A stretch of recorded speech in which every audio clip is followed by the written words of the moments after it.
So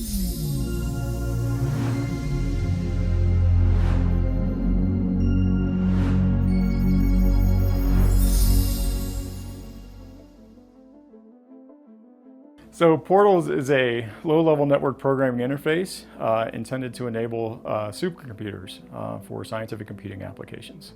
So most of the time when a network vendor delivers you a network, they give you a software interface to make that network go. And what we were trying to do was encourage more standardization. So give us the capability from the network that we really need, so that there isn't this mismatch between what applications and services on these supercomputing systems need and what the network provides. So it helps bring together, the capability that the network providers are giving to us to match what we really need for the functions and services on these supercomputing systems. Portals is fundamentally a co-design strategy, a hardware-software co-design strategy.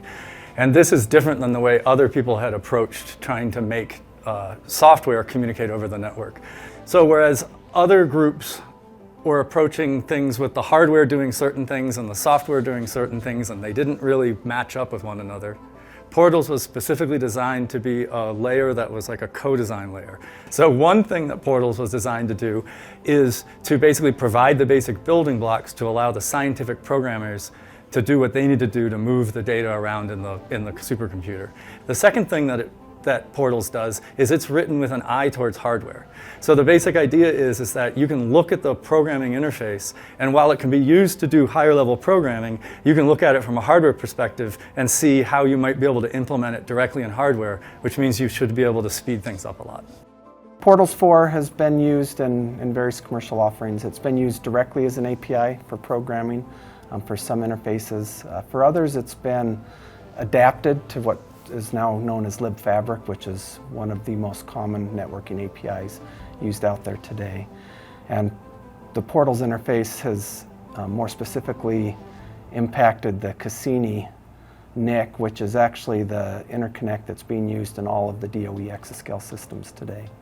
Okay, many people don't realize it, but supercomputers are already playing a central role in their lives, from discovering new drug treatments to designing automobiles to predicting the weather.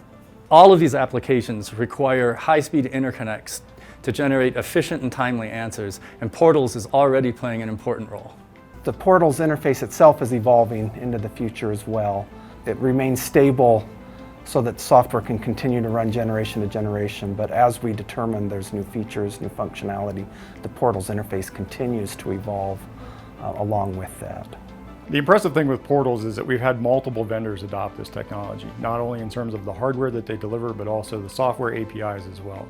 So in particular, HP Cray just delivered their Slingshot interconnect, which is based on Portals 4.